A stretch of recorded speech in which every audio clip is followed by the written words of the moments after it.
pasado 9 de junio se celebraba el Día Internacional de los Archivos, fecha en la que se conmemora la importancia de preservar el patrimonio documental de la humanidad, intentando promover el valor que tienen los archivos para defender los derechos de los ciudadanos, asegurar el acceso a la información pública, garantizar la transparencia y salvaguardar la memoria histórica y cultural de la sociedad. Campo de Criptana no ha sido ajena a esta celebración y durante toda la semana pasada, el curso de Historia Local y la Concejalía de Cultura han desarrollado una serie de actividades para dar a conocer nuestro archivo histórico municipal, su estudio, lo que nos puede aportar para conocer nuestra historia, además de cómo poder preservar documentos y fotografías familiares que pertenecen a la memoria colectiva de un pueblo. Una de esas primeras actividades fue la presentación de la revista Anales Criptanense en su segunda edición, donde nos da a conocer los distintos trabajos realizados por los alumnos del curso de Historia Local y también de alguna colaboración a la misma.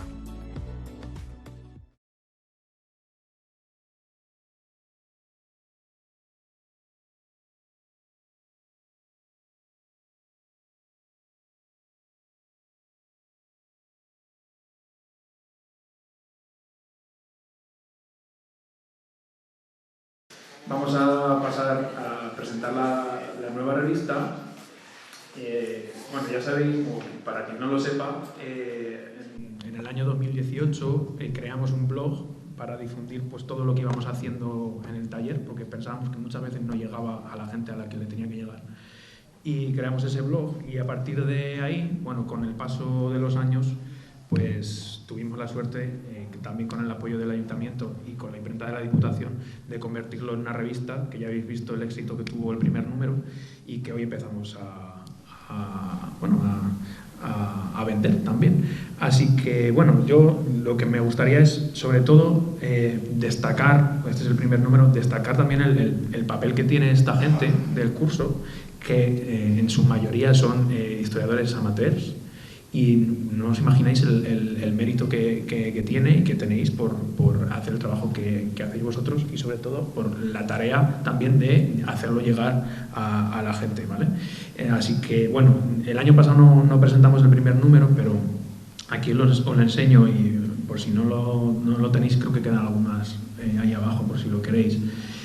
Hicimos un repaso, pues para quien no lo tenga, pues de los niños expósitos en Campo de Criptana.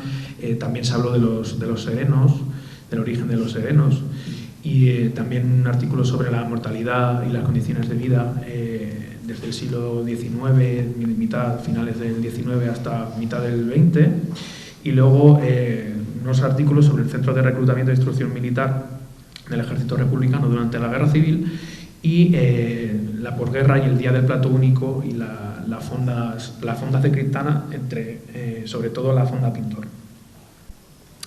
Y bueno, en este segundo número, aquí tenéis una portada totalmente, para nosotros que estamos muy acostumbrados a verlo todo con molinos. Yo sabía que el primer número tenía que estar repleto de molinos, pero en este dije no, todo lo contrario. Entonces, bueno, también es un poco la forma de ilustrar lo que viene dentro, ¿no? Que dentro hay un artículo de Francisco sobre el olivar y otro artículo sobre los juegos populares y las tradiciones, que habla también, entre otras cosas, del carnaval. Bueno, pues esta revista tiene un recorrido que nos va a hablar primero Francisco de la evolución y curiosidades del cultivo del olivar en Campo de Criptana, sobre todo desde el siglo XVIII. Luego Maripaz va a hablar un poquito de los juegos y tradiciones populares en Campo de Criptana y de cómo fueron cambiando por muchas circunstancias. Luego Juanjo nos va a hablar de la desamortización civil y eclesiástica en Campo de Criptana. Aquí se me olvida decir que también la revista nosotros la tenemos abierta a gente que no participa en el curso, pero que sí hace sus investigaciones y que quiere escribir o quiere debatir sobre un tema de historia o lo que sea. Por eso también le agradecemos a Juanjo que esté aquí y publicar este trabajo que tenía ya mucho tiempo hecho. No sabían muy bien dónde ponerlo, así que dijimos, bueno, vamos a meterlo aquí, que además tiene mucho que ver con lo que se habla. Y bueno, para finalizar, Emiliano nos va a hablar de su trabajo sobre Unión Nacional Española y sobre ese intento de creación de una célula de la guerrilla antifranquista durante la posguerra de la Guerra Civil y en plena Segunda Guerra Mundial, ¿vale? Y luego la última la dejo porque Paqui, la profesora del Instituto Isabel Perellán y Quirós, no está, así que bueno, yo invito a todos a que leáis el artículo. Así que nada, dejo a Francisco que empiece. Bueno, buenas tardes a todos. Mi trabajo, tal como ha dicho Fernando, es sobre la evolución y curiosidades del cultivo del olivar. Sirva como homenaje a todos aquellos agricultores del siglo XVIII, incluso anteriores, que con tan poco hicieron tanto. En este trabajo se han juntado dos temas, el campo y el catastro, porque los primeros datos más fiables con los que contábamos son los del catastro de Marqués de la Ensenada. Hacer un poco de historia, el catastro de Marqués de la Ensenada surgió a mediados del siglo XVIII por Zenón de Somodevilla, ministro del rey Fernando VI, con el objetivo de implantar una única contribución, acabando así con la gran disparidad de tributos y gravámenes existentes hasta la fecha en la corona de Castilla. Luego no pudieron hacer esa única contribución, pero bueno. A nosotros nos viene bien porque constituye una fuente histórica de primer orden para el conocimiento de la realidad económica, social y demográfica de Cristana a mediados del siglo XVIII. En el país se elaboró entre los años 1750 y 1754, mediante un interrogatorio de 40 preguntas. En Cristana se inició el 12 de diciembre de 1752. Ya digo, había muchas preguntas en ese catastro y nos dicen de que, por ejemplo, como datos anecdóticos, de que el olivo, durante un periodo de un quinquenio, 2 años eran de regular abundancia, 1 de mediana y 2 escasos.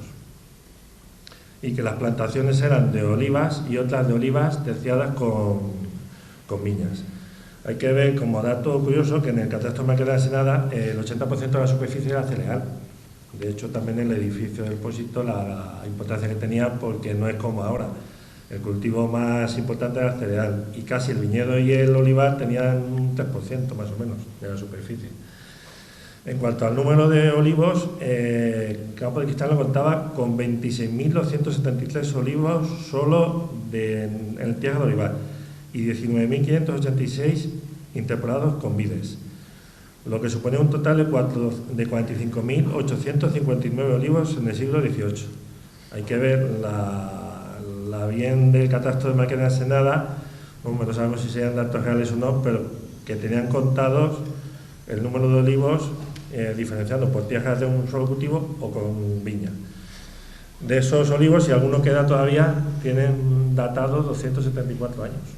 Es una lástima que se pierda, pero bueno.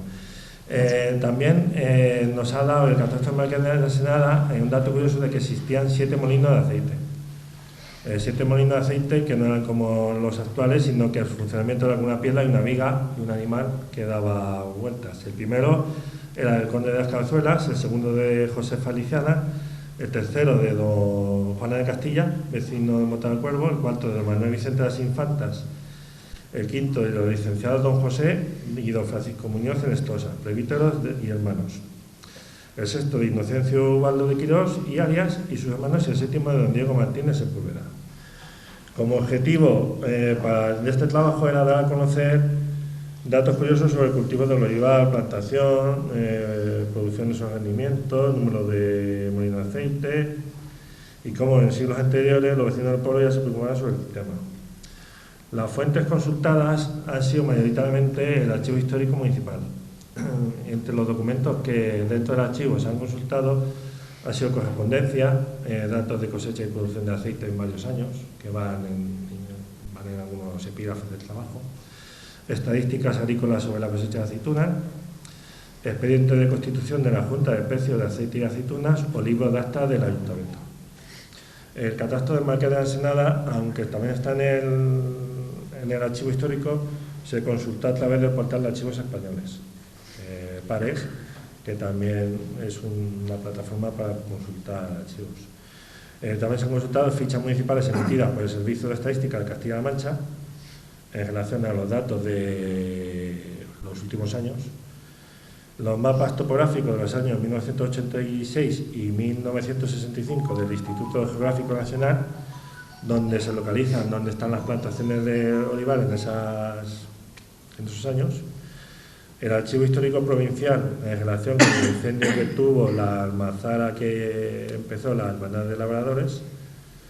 El archivo de la Cooperativa de Cristo de Villajos, agradeciendo a Emiliano su colaboración y a la cooperativa. La fototeca municipal y al libro Campo de Cristana en los años centrales del siglo XIX de Francisco Escribano. Yo siempre tenía muy claro que como fecha de inicio de la recuperación fuera el catastro de Marqués de la Senada, porque en el archivo histórico hay documentos anteriores, son de producciones o venta de aceite a la capital, que son más o menos anecdóticos, pero no para el inicio del trabajo. La fotografía real con la que se podía empezar este estudio era este catastro, y posteriormente en la labor de investigación de la documentación del archivo pues han ido saliendo otros documentos que han servido de complemento a este trabajo.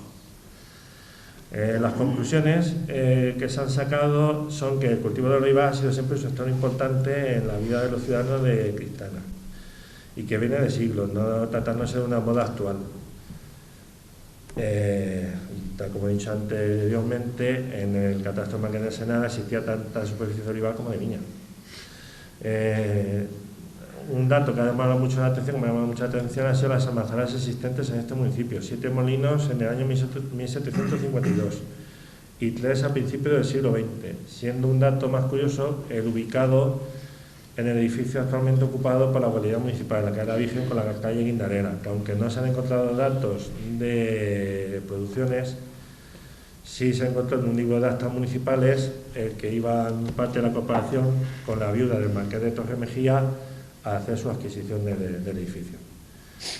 Y mi intención es que el lector le guste este artículo, y con su lectura se imagine la evolución del sector del olivar en Cristana desde mediados del siglo XVIII hasta la actualidad.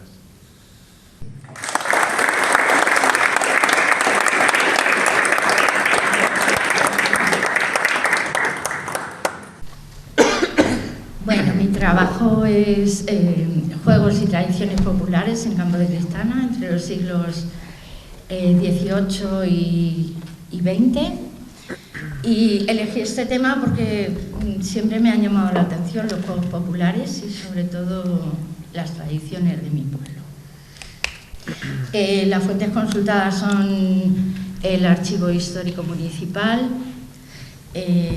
sobre todo autos de buen gobierno y prohibiciones, también programas de feria, carteles y folletos publicitarios. Y una fuente muy importante que yo descubrí en el curso de historia es la fuente oral, que sobre todo es del coro del Centro de Mayores, cuando se abrieron en los años 80, es del 96.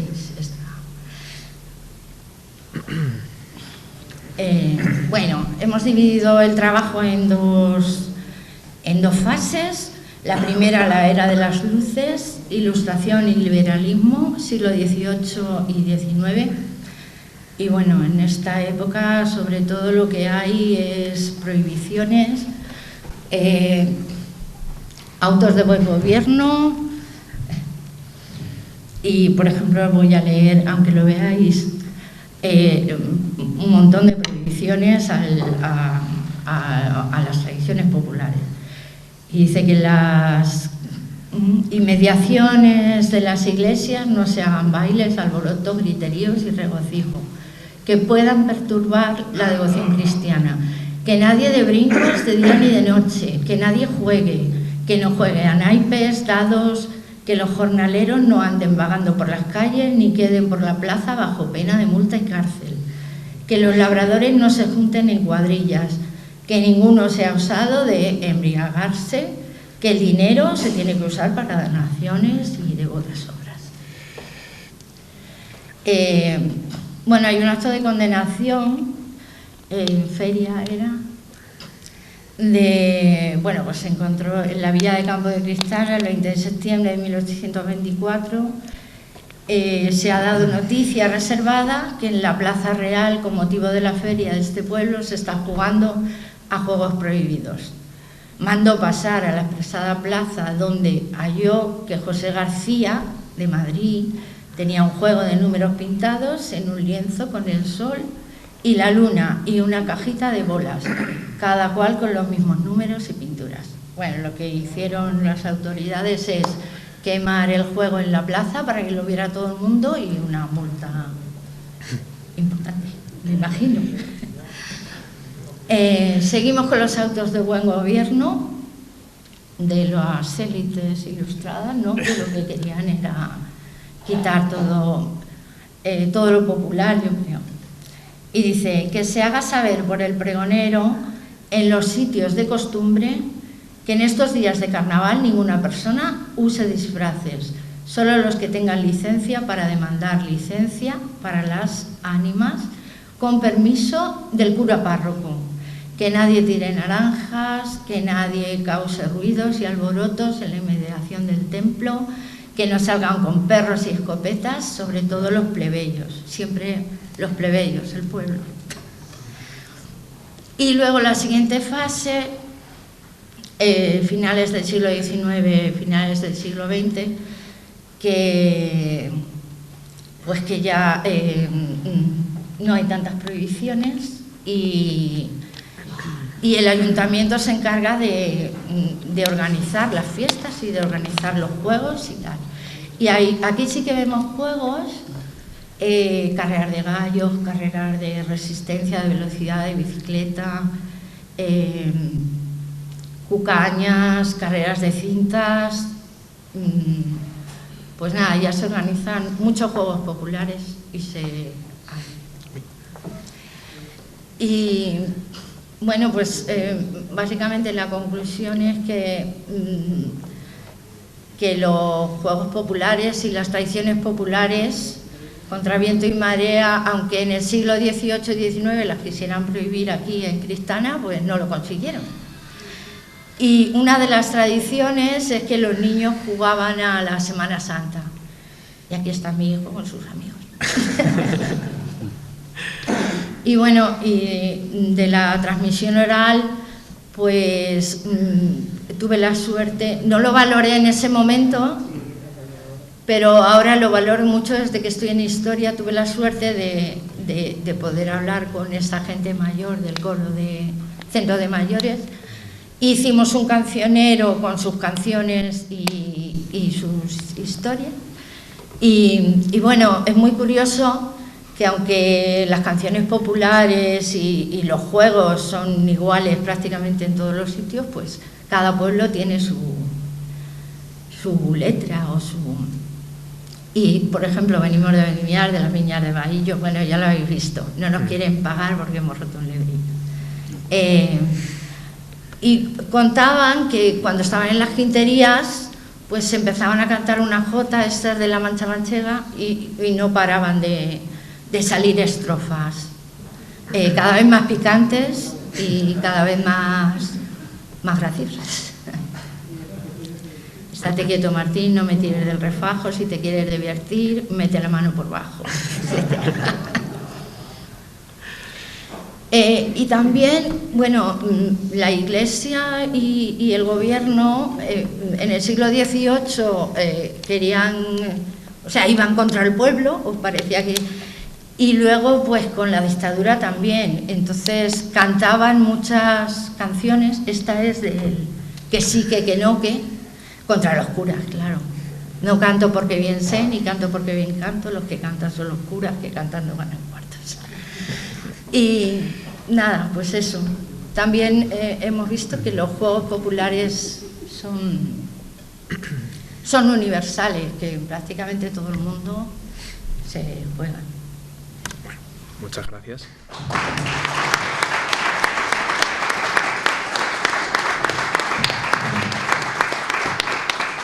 Le doy paso a Juanjo, que nos va a hablar de la desamortización.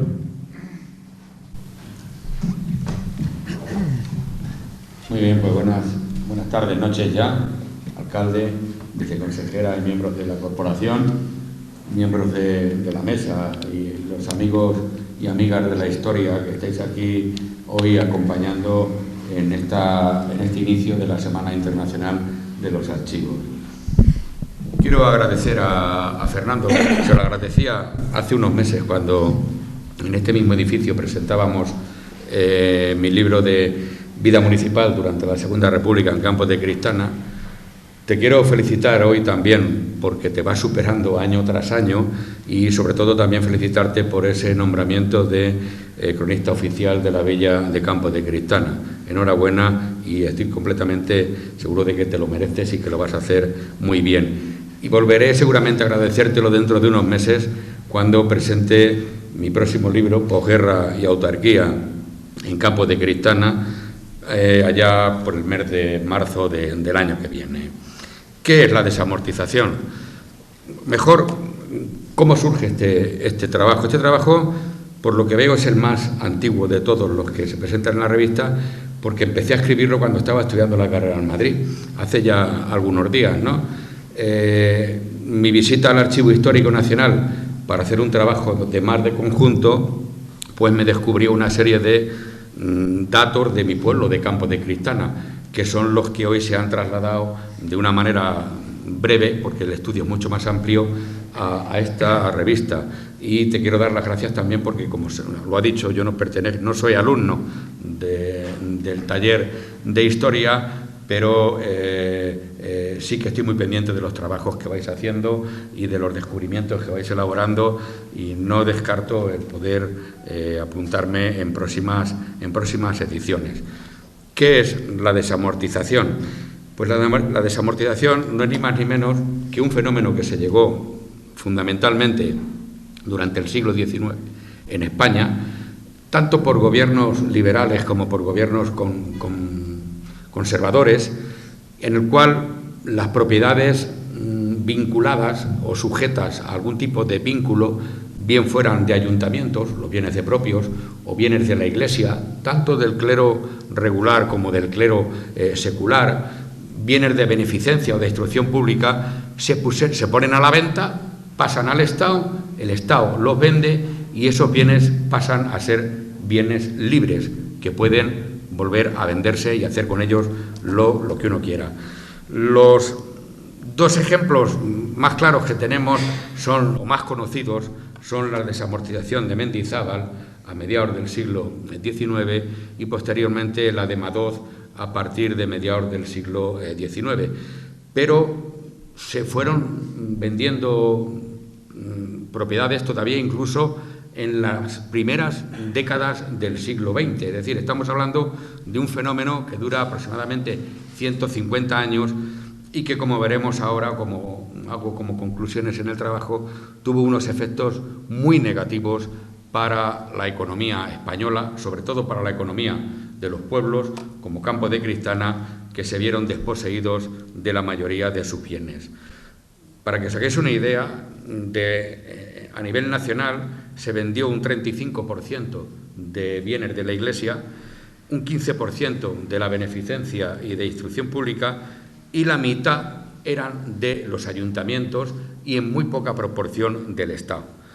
¿Cuáles son los objetivos que pretenden cumplir los gobiernos, los distintos gobiernos, tanto liberales como conservadores, con la desamortización?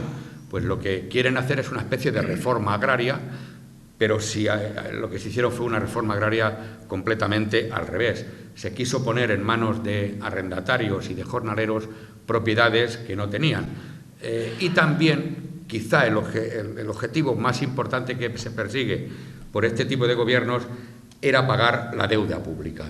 Durante los distintos gobiernos habían ido emitiendo, como ahora lo hacen, letras del Tesoro o bonos del Estado, pues en aquella época las arcas públicas estaban vacías, había una mala administración económica y la deuda era casi insoportable.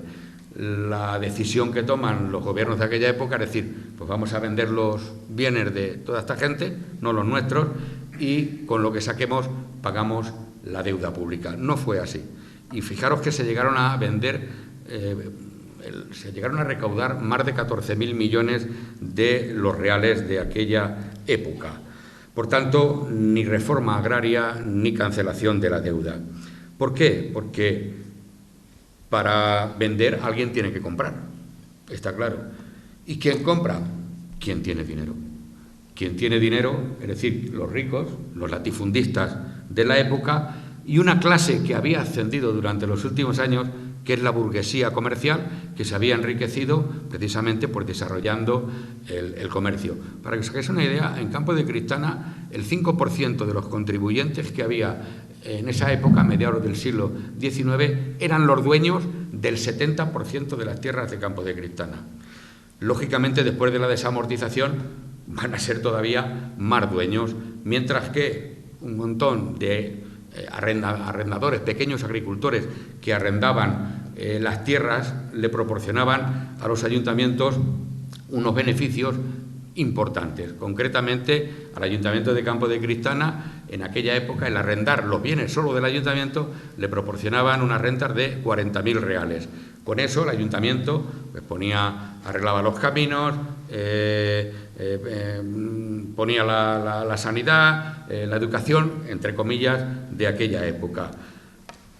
La desamortización eclesiástica en Campo de Cristana afecta fundamentalmente al antiguo convento de Carmelitas Descalzos.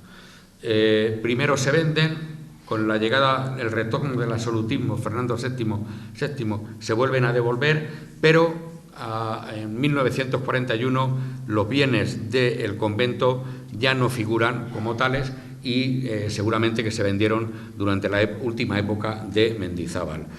A mediados de siglo viene la desamortización de Madoz, que afecta fundamentalmente a los bienes civiles, es decir, a bienes de los ayuntamientos, bienes del Estado, y pues se habían quedado algunos de la Iglesia sin venderse, pues también se venden. Es la época en la que en Campo de Cristana se venden los bienes del antiguo hospital de San Bartolomé, que para esas fechas, he visto por ahí en alguna fotografía, estuvo ubicado durante muchos años al lado del colegio donde yo he trabajado durante muchos años también, en el Virgen de la Paz.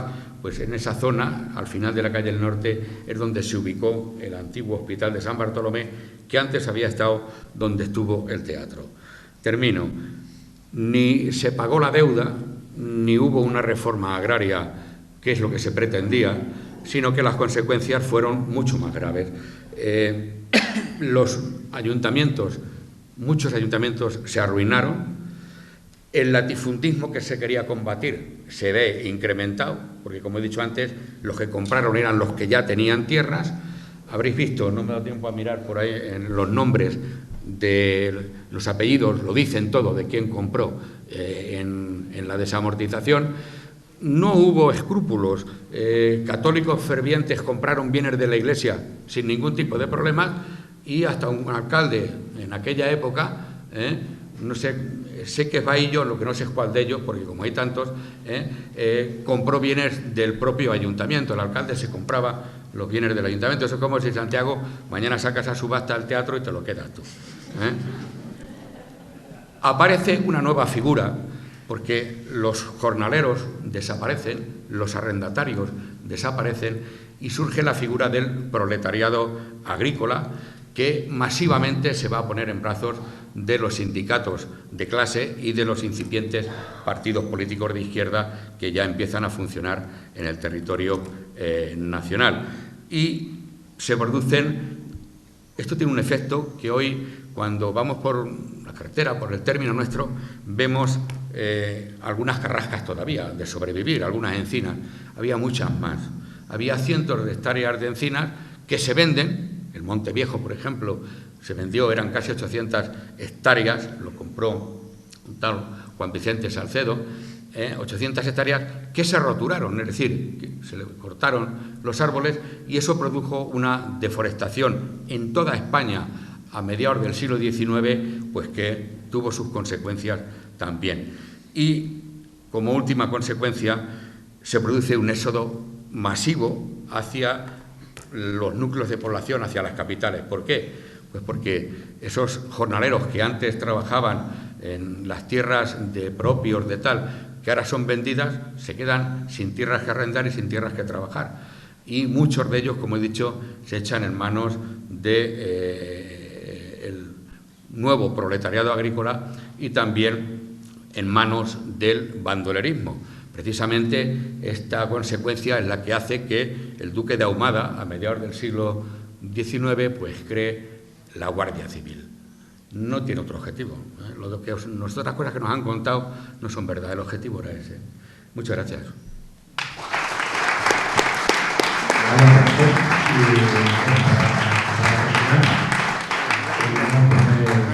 Con el trabajo de Viriano sobre la organización Unión Nacional Española en Criptana del año 44.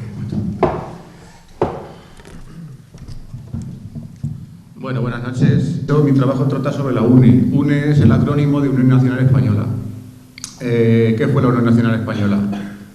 Fue una organización que salió de Jesús Monzón, dirigente del Partido Comunista en el exilio, que se fundó en el año 42 en el Congreso de Grenoble, en el verano del año 1942, y duró hasta abril del 1945, 3 años. Entonces, lo que se trataba con esta organización era aglutinar a toda la disidencia contra el franquismo. Aquí incluían a monárquicos y a conservadores que pudieran estar en contra y que pudieran estar interesados en sumarse para intentar derrocar el régimen y restablecer un régimen democrático de partidos con votaciones libres y demás. Al final, básicamente, se compuso de comunistas y algún elemento anarquista y socialista prácticamente a título personal. Se quedó en una organización comunista. Y durante sus 3 años de vida incluso llegaron a tener una publicación periódica, Reconquista Nacional, que fue el órgano de la Unión Nacional, y eso es un poco lo que fue su núcleo. Entonces, este trabajo surge cuando empezamos el curso hace un año, llegamos a esta época, pues había una serie de trabajos sobre la mesa que tenía Fernando preparado para que cada uno cogiéramos el que quisiéramos. Y él me preguntó y yo le dije que me daba igual uno que otro y me dijo que sí, que me encargara de esto. Y me pareció interesante porque yo había leyendo documentación del archivo, de vez en cuando me encontraba alguna referencia en los negociados de información, que son fichas judiciales que hay de muchos ciudadanos de Cristana, y de vez en cuando salía alguno detenido en 1945 por pertenecer a una célula. En otra ocasión, en un acta vi también... En un acta también vi complot comunista o algo de eso, en un acta del ayuntamiento que se trató en un pleno. Alguna vez alguna persona me había hablado alguna referencia de esto, entonces tenía referencias sueltas a hilar y bueno, pues me vino bien que me encargara este trabajo porque, bueno, pues mediante él se pretendía pues poner negro sobre blanco de qué había sido esto exactamente, a qué se correspondía ese complot que nombraban, quién había participado, qué consecuencias tuvo. Entonces, pues, dar a conocer un poquito más el hecho ese que yo tenía de referencias. Y bueno, pues, para ello la fuente principal, indagando, vimos que había un procedimiento sumarial que estaba en el Tribunal número 1 de Madrid. Entonces, yo conseguí su contacto, les escribí, y la verdad es que en un tiempo récord, y cuando yo pensaba que incluso iba a tener que desplazarme por ahí a coger apuntes y demás, en un tiempo récord lo teníamos todo el expediente completo, me lo mandaron, 600 y pico páginas, y bueno, pues prácticamente el trabajo ya estaba ahí. Bueno, estaba ahí, ¿no? Había que procesar las 655 páginas y montarlo, pero bueno, que la verdad es que no lo encontramos. Y bueno, a partir de ahí se hace el borrador principal con este documento, y una vez que ya está hecho, la siguiente fuente es un poco mirar por internet, sobre todo para darle contexto previo, para hacer un preámbulo, y en buscando me encuentro un documento que me parece interesantísimo, que son las bases de lo que fueron las bases de la UNE, y no tiene desperdicio, la verdad es que está bastante interesante, y bueno, pues algunas anotaciones históricas más.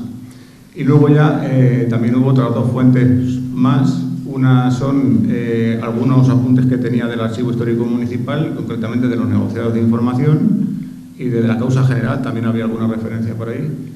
Y sobre todo testimonios de familiares, que hay muy pocos, a mí me gustaría que hubiera habido muchos más, que me hicieron de llegar Vicente y María Dolores. Entonces, una vez que ya estuvo compuesto, yo se lo pasé a Fernando y él lo terminó, porque él fue el que le incluyó las fotos, la bibliografía y las notas finales. Con lo cual, aunque en la revista va a poner solamente mi nombre, el trabajo es conjunto. Aquí hay aportaciones de 4 personas, María Dolores, Vicente y Fernando. Y bueno, pues, ¿qué conclusiones o qué he sacado yo del trabajo? Por hacer un poquito la cronología, aunque esto lo pone en la revista y no me quiero extender tampoco mucho, básicamente fue, había un ciudadano de Cristana que era del Partido Comunista en la guerra, un destacado dirigente, llegó a ser presidente de la colectividad que hubo de la Comuna Uribe, llegó a ser presidente y un miembro destacado del Partido Comunista. Y este señor, al terminar la guerra, había estado preso en la cárcel de Yin, estuvo hasta el 1943, y allí coincidió con mucha gente más de los pueblos de alrededor, y parece ser que ahí tenían una escuela ideológica, que la llamaban. Tenían un profesor, un maestro, y ahí estaban articulando la estrategia para cuando salieran intentar otra vez reconfigurar el Partido Comunista y continuar con la oposición al régimen, para intentar derrocarlo. Entonces este hombre sale en noviembre del 43, se viene a vivir al pueblo, y poco después comienzan los hechos que describe este trabajo. Es en el verano del 44, para el mes de junio, empieza a contactar ya con gente del pueblo que él cree que pueden estar interesados en sumarse a esto. Y bueno, pues durante un tiempo se ve que van teniendo reuniones, que van hablando entre ellos, y pues ya se ve desde el principio, porque hay un detenido en octubre, se ve que ya los venían siguiendo desde hacía tiempo. Pero bueno, llega noviembre del 44 y 4 personas se reúnen para constituir la junta local de UNE aquí en el pueblo. Se constituye el 26 de noviembre y poco después, el día 4 de diciembre, la policía de Alcázar vienen, se entrevistan con el jefe de la policía local de aquí, que era Paco el Guardia, y van a por el señor este que era la cabecilla, lo detienen, se lo llevan al ayuntamiento y ahí van saliendo ya nombres. Van saliendo nombres y los van a sus casas y los van atendiendo. Entonces, al final, de aquí de Campo de Cristana están un tiempo, pasan a Alcázar, en Alcázar están muy poquito tiempo, pasan a Alcalá y en Alcalá ya será donde se celebre el juicio. Prácticamente todos salen en libertad. Hay 21 detenidos, 21, una mujer tan solo entre los 21 detenidos, 2 se suicidan durante el proceso y de los otros 19 finalmente solamente son 6 condenados. Los demás, durante el año 45, desde abril que sale el primero hasta noviembre que salen los últimos, van saliendo en libertad porque no tenían más delito que haber leído un manifiesto que les habían pasado, pero salió su nombre y los detuvieron, y aún así algunos tiraron casi un año presos. Y bueno, de los 6 que finalmente son condenados, el cabecilla cumplió 4 años de condena, otro 3, 2 cumplieron 2 años y 2 años y medio. Y un poco esas son las consecuencias que tuvo este intento de traer la UNE aquí al pueblo. Y bueno, pues más allá de constatar pues hechos históricos que más o menos todos sabemos, bueno, la represión que había en aquellos años, pues la oposición a Franco verdaderamente en posguerra, más allá del PC, no hubo mucha, como las democracias abandonaron la causa republicana, tanto en la guerra como después. Más que constatar esos hechos, luego también hay curiosidades que van surgiendo al hacer el trabajo que a mí me han llamado bastante la atención, por destacar algunas. Una son las bases que se han visto antes de la UNE, me parece un documento bastante interesante. Por ejemplo, la forma en que querían organizarse, querían hacerlo en troicas, que le llamaban ellos. Las troicas eran grupos de 3 personas, querían organizar hasta 15, que funcionaban de manera semiautónoma, funcionaban por libre, aunque luego tenían que estar en contacto entre ellos, pero querían hacer como una tela, como tejer una red con grupejos pequeños para que fuera más dinámico y más difícil de detenerlos. Me pareció curioso este detalle. Luego, curiosidades, por ejemplo, me pareció bastante curioso, en la primera hoja del documento, cuando lees el juez que lleva a cabo el proceso y ves don tal, creo que ponía capitán de infantería, caballero mutilado de guerra por la patria. Y ese era el juez. Entonces, esto promete para... es algo que me pareció... Bueno, era un tribunal militar, claro, pero... Y bueno, pues me pareció muy curioso también cuando apresan al cabecilla le incautan varias cosas. Una de ellas es un manifiesto, que es el que se fueron pasando entre ellos y por el cual fueron detenidos todos los que lo habían leído. Y se le incautó una cantidad de dinero republicano, 4.000 y pico pesetas, no me acuerdo. Y me pareció destacable tanto la cantidad, me pareció importante teniendo en cuenta que en ese momento el jornal regulador de un bracero eran 6 pesetas. Pero también el detalle de cómo guardaban el dinero, cómo mucha gente, a pesar de que era delito la tenencia de este dinero, una atrocidad, ¿no? Para mi punto de vista, lo que se dice con el dinero republicano, lo guardaban, aún sabiendo que podían tener represalias fuertes. Y unos lo guardaban porque tenían la esperanza, como este hombre, que en algún momento esto iba a cambiar y iba a valer, y otros simplemente, yo me acuerdo de una entrevista que le hice a Vicente Manzaneque, que cuando le saqué este tema, él me decía que tenía dinero en su casa porque su madre lo guardó. Y dice, mi madre cuando dijeron que había que ir, decía, yo sé que este dinero no vale, pero para que se lo den estos señores me voy a quedar yo que es mío. Y lo tenía guardado en un cajón, enfrentándose a sanciones fuertes, que desde agosto del 38, creo recordar, la misma tenencia implicaba un delito grave. Y bueno, pues me pareció otro detalle curioso y bueno, pues salen muchas cosas muy curiosas. Se cogen 3 testigos, también otro hecho constatable en la colaboración ciudadana en la represión de posguerra, como la propia parte de la ciudadanía colaboró con este control social. Se cogen testigos para que vayan a testificar sobre estos señores y son muy curiosos lo que se dice de cada persona, porque salen, por ejemplo, uno de ellos dice un vecino suyo, que es uno de los 3 que testifica, que era antes de empezar la guerra muy religioso, que estaba siempre en misa y que de repente dejó de cumplir con sus tareas religiosas. Y luego es, de todos, es el único que dicen que participó en la quema de la iglesia, por ejemplo. O otro, por ejemplo, de hecho fue el primero que salió de todos, como ellos mismos dicen que este señor antes era de Falange, que había financiado a Falange, y luego lo identifican con comunistas. Durante la guerra fue adaptándose perfectamente a la situación. Son cosas curiosas que deja el trabajo y que bueno, pues merece la pena verlas y conocerlas. Y poco más.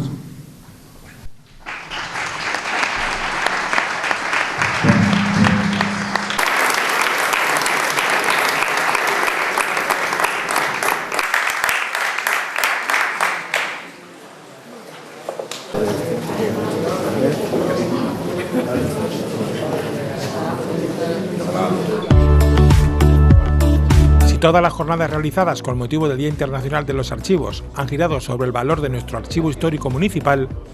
Otra de las actividades realizadas fue la visita a este archivo, donde podíamos ver documentos tan importantes y curiosos como la primera Carta Puebla de la localidad, la primera ilustración de nuestro escudo municipal, así como donaciones de objetos de personas que han sido relevantes en la historia de Campo de Cristana. Además de conocer la labor de la fototeca municipal para descubrir cómo era la sociedad de nuestro pueblo en décadas pasadas. También en esta visita, los alumnos del curso de Historia Local nos contaron las investigaciones que habían realizado en este curso. Así que bueno, vamos a ver lo que os voy a enseñar.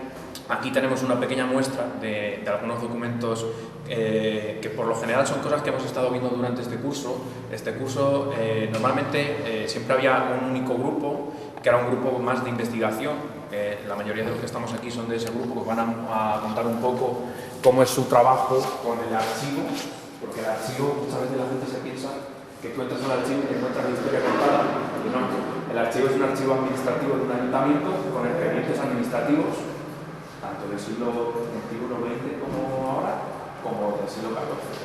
Entonces, tú te encuentras esos documentos y con esos documentos tienes que ordenarlos, interpretarlos y entonces escribir la historia, ¿vale?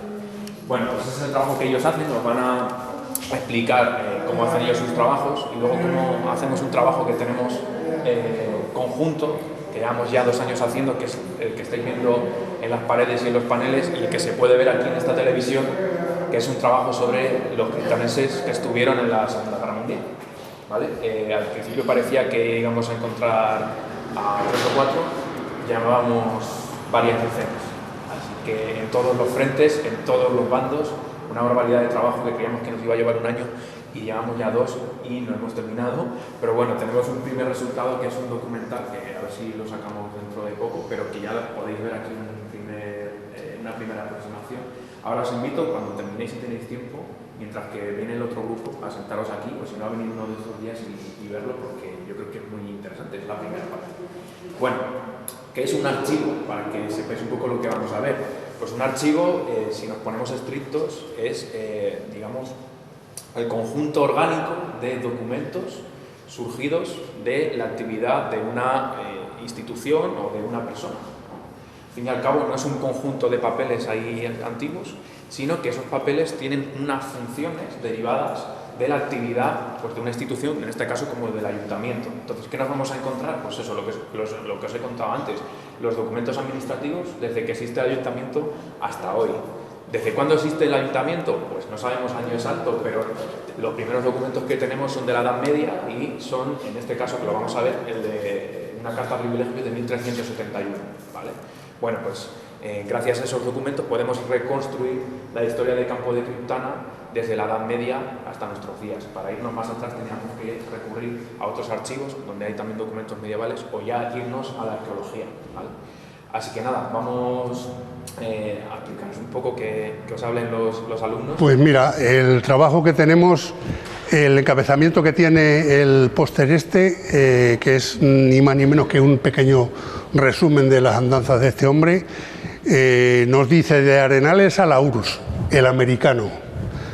Una historia de película, un piloto y partisano arenalero en la Unión Soviética. Bueno, pues este hombre, la historia de este hombre empieza haciendo un curso, haciendo un trabajo del CRIM, que era el Centro de Instrucción de Reclutas, de 1937, pues nos aparece una ficha que pone José Cañas Ortiz, piloto en la URSS. Pues, y esto era la única documentación que nos salió y que teníamos, y posiblemente, posiblemente no, seguro, el único documento que teníamos de este hombre en el archivo municipal de historia. ¿Qué pasó? Pues que empezamos a hacer labor de investigación pues a través de otro tipo de archivos, de libros que están escritos en la época en la cual aparece, y la historia es de película, como dice el encabezamiento. Este hombre, cuando explota la guerra civil, evidentemente se alista voluntario y lo destinan como motorista de enlaces entre unidades, ¿no? del ejército republicano, en este caso era. ¿Qué pasó? Que este hombre, por circunstancias de la vida, se alista en la 4ª promoción de Kirovabat, que era una promoción que iba a la URSS a hacer cursos de piloto para que estos hombres volvieran a la guerra civil española ya formados como pilotos. Entonces, durante este tiempo, allí en Rusia, mientras que está haciendo el curso y demás, termina la guerra civil. Cuando termina la guerra civil, este hombre pues se quedó allí. ¿Qué pasó en ese impasse que hubo desde que terminó la guerra civil hasta que explota la Segunda Guerra Mundial? Este hombre estuvo trabajando allí en fábricas de elementos de material bélico, de carros de combate, de cañones y demás. Estuvo trabajando en Kharkov, que ahora lo oímos mucho porque está en Ucrania y está, por desgracia, castigado constantemente con bombardeos y demás. Entonces este hombre, una vez que terminó la guerra civil y se queda trabajando allí, explota la Segunda Guerra Mundial, como decía antes, y se alista en el ejército soviético. El ejército soviético, hay un general que ha estado trabajando, que ha estado aquí luchando en la Guerra Civil Española y forma un regimiento de voluntarios, pero no un regimiento de voluntarios al uso, voluntarios guerrilleros, porque la misión que tenían ellos no era trabajar en la primera línea del frente, no, era detrás, o sea, ya con los riesgos que ello conllevaba, ¿no? Estar detrás de las líneas enemigas, trabajando entre comillas, porque la misión que tenían pues eran reventar líneas ferroviarias, carreteras, volar puentes, asesinar altos mandos oficiales de la Wehrmacht, del ejército alemán, y esa era un poco la historia. El americano que ponemos aquí en el encabezamiento se debe a que tenía un atuendo especial, y el atuendo era que llevaba una casaca de cuadros, unos pantalones bombachos y unas polainas. Entonces, aparte llevaba una cámara fotográfica, que eso la gente de los pueblos de por allí alrededor, de Veliky, Luque y demás, que eran pueblos de allí de nativos de la Unión Soviética, pues empezaron a llamarlo el americano. Pero hasta tal punto las hazañas del grupo que había formado él, José Cañas, otro español y 2 rusos, que estaban como comando, pues haciendo lo que podían, como he contado antes, ¿no? en ese aspecto. Pero tantas historias y tantas faenas le hizo al ejército alemán, que el ejército alemán también le tenía ya muchas ganas, y también lo conocían como el americano. Hasta que, bueno, pues en una de las escaramuzas que hubo, lo detienen, matan a 2 de sus compañeros, detienen a otro que estaba herido, que lo iba ayudando y bueno, los alemanes, cuando se trataba de guerrilleros, ya sabemos cómo funciona esto, ¿no? Ni juicio sumarísimo ni nada, al paredón, y lo ejecutaron. Y hasta ahí un poquito la historia resumida, porque es que tiene mucha historia, y es de película.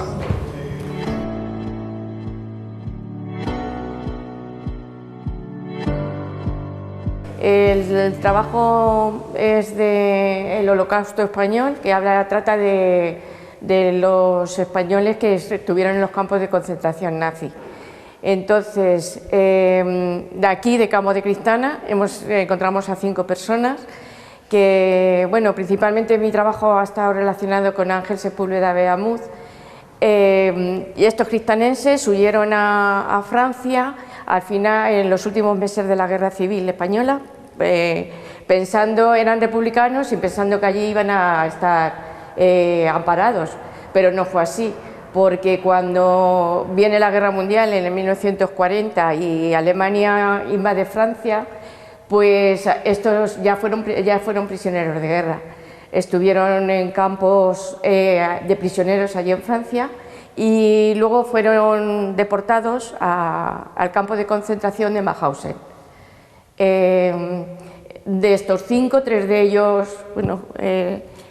fallecieron, estuvieron como una media de 9 a 10 meses y al final fallecieron, porque allí pues eran, la vida allí pues estaban las cámaras de gas, estaban trabajos forzados que hacían y la mayoría fallecieron, y Ángel Sepúlveda, Venceslao y Marín Ortiz fallecieron en unos meses, entre 8 y 9 meses.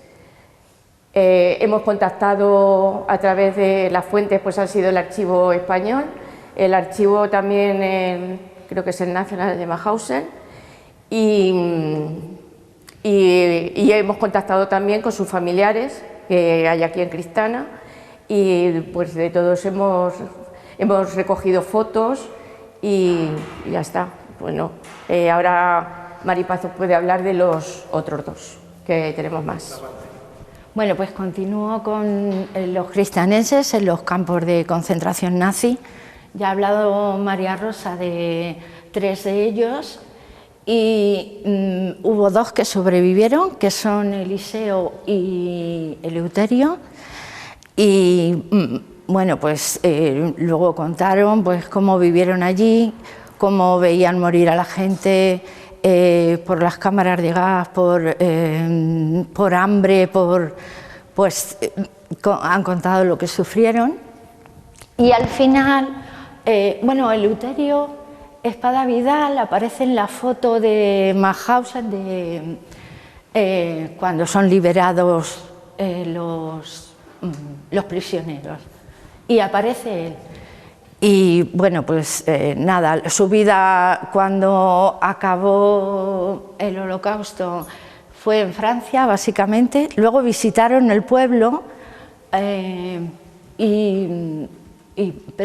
su vida prácticamente estuvo en Francia. Y ya está. Pues eso.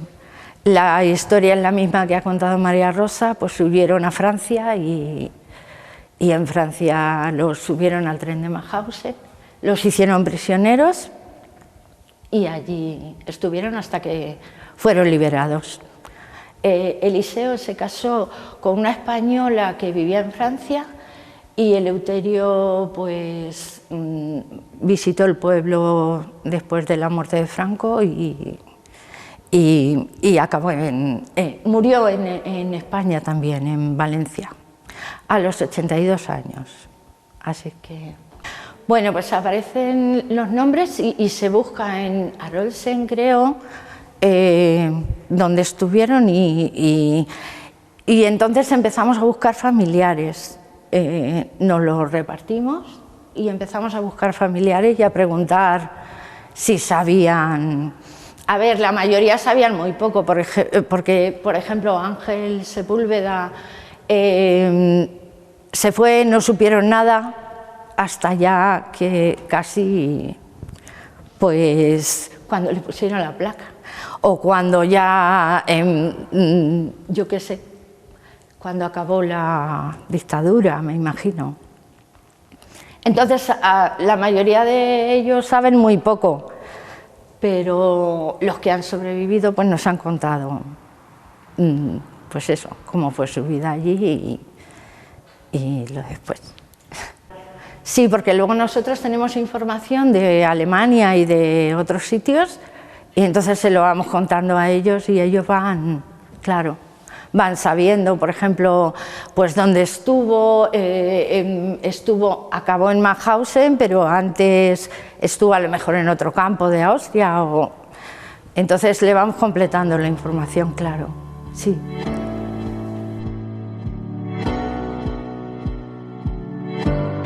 Pues mi trabajo es sobre estudio del cultivo del olivar en Campo de Cristana desde el catastro de Marqués de Ensenada. ¿Por qué cogí el catastro de Marqués de Ensenada? Porque es el documento más fiable del año 1752, bajo el reinado de Fernando VI, que va más a la realidad. Ahí se habla de las distintas superficies que había de cultivo, en torno al 78% de cereal, en torno a un 3% a viñedo solo y viñedo terciado con olivar. Un 1,90 y tantos % solo de olivar y un 0,80 de olivar terciado con viñedo. También el catastro Marqués de Ensenada habla con mucho detalle de incluso el número de olivos que había en el término municipal. Se habla de unos 49.600, creo recordar, del sistema de plantación, de la producción por quinquenios, que 2 son de regular, 2 malos y 1 bueno. Se habla de los distintos molinos de aceite que había en esa época, incluso con descripción de sus propietarios, molinos que eran una viga y una piedra y con un animal pues serían arrastrados y tenían la obtención de aceite. Luego he ido desarrollando con posterioridad de cómo iba la evolución del cultivo del aceite, del cultivo del olivar. Iba un poquito aumentando, también el del viñedo, hasta en el año, a principios de 1900, existían 3 molinos de aceite, uno en la calle Palomar, otro en la calle Heruelas y otro en la calle Agustín de la Fuente. De eso se tienen datos de producciones por distintas estadísticas de cómo iba su funcionamiento, hasta cuándo estaban moliendo, la calidad que tenían sus aceites.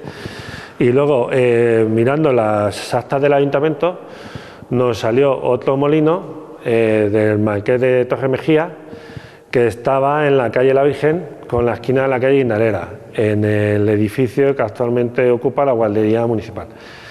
Y nos surgió el dato de que hubo una comisión del ayuntamiento que fue a comprar el terreno, fue a Madrid a entrevistarse con la viuda del marqués, de Ramón Alfaraz. Y por eso se tiene la existencia de ese cuarto molino, aunque no se tienen detalles de su producción y de todo eso, no se tienen detalles, pero es obvio que en su situación y tal, pues tiene que tener mucha producción porque era la entrada natural de la sierra en esa época. Después estamos con la Guerra Civil Española, que se piden al ayuntamiento estadísticas sobre el aceite que hay, las existencias que hay. Se ve que hay mucha necesidad, el que tenía aceite podía hacer cosas, el que no, las épocas de necesidades estaba mal. Y luego nos vamos al año 1957, que se crea una almazara por la Asociación de Labradores, la cual tiene muy poco recorrido porque sufrió un incendio en febrero de ese año, y que eso nos salió un documento en el archivo provincial sobre en lo que valoraban el perjuicio del incendio, y poco después, a los meses, se crea la actual almazara que hay ahora,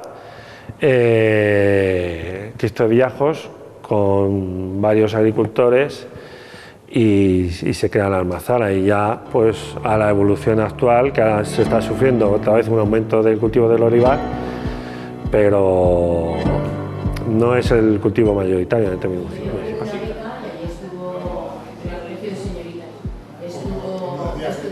A los primeros documentos que tenemos, nos tenemos que ir a la Edad Media, ¿vale? Mucha gente dice documentos, para entenderlo tenemos que entender las guerras entre los reinos cristianos y Vámonos, don Fernando Ozores, por la gracia de Dios, maestre de la Orden de la Caballería de Santiago, dice, vimos otra carta donde se mete una carta dentro de otra, dentro de otra, dentro de otra. ¿Vale? En algunos casos, por ejemplo, cuando llegan una carta anterior y la tienen que transcribir aquí, llegamos a un momento en el que aquí está en castellano y aquí está en latín. ¿Vale? Derecho. Privilegio, para ser exacto. Bueno, y aquí tenemos esa. Veis aquí que se ha conservado, en ese caso no, pero aquí se ha conservado la cinta de la que pendía seguramente un sello de plomo o de cera. ¿Vale? Y esto igual, otra carta privilegio, pero mucho mayor. Esta es ya de época de los Reyes Católicos. Yo no sé, quiero recordar que ellos incorporan las órdenes militares a la corona, digamos como si las nacionalizaran, ¿no? Entonces, Alonso de Cárdenas es el que nos habla ya no solo por qué encuadernamos un documento para protegerlo, sino que además mirad la decoración que tienen estas encuadernaciones del Parlamento. Ahora lo vemos así, pero estas tiras con las que hacían figuraciones, cosa también muy importante para el ayuntamiento, ¿no? Los impuestos. Bueno, pues aquí podemos encontrar a muchos de los cristaneses con lo que ellos pagaban, ¿vale? Este tipo de letra es escritura procesal, ¿vale? Libro de multas, ya se multaba por esa época, es un libro de multas de 1596, y para encuadernarlo han cogido una partitura antigua en pergamino.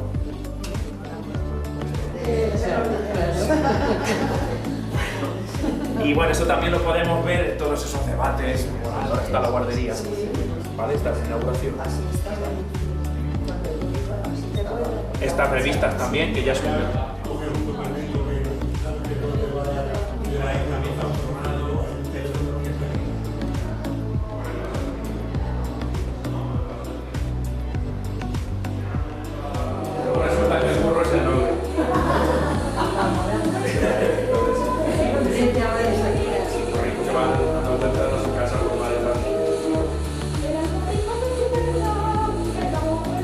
Esta colección también que tenemos, ¿qué es esto?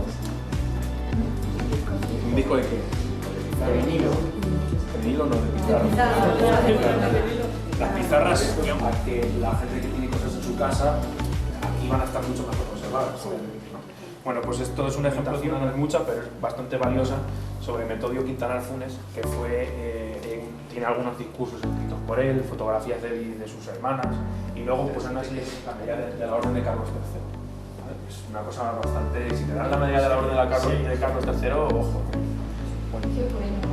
1810. Y yo estoy ahora con la Miriam Izquierdo Moya, que es una filósofa, no sé qué, que estaba aquí de maestra. Y ella vino, venía de la Pedroñera.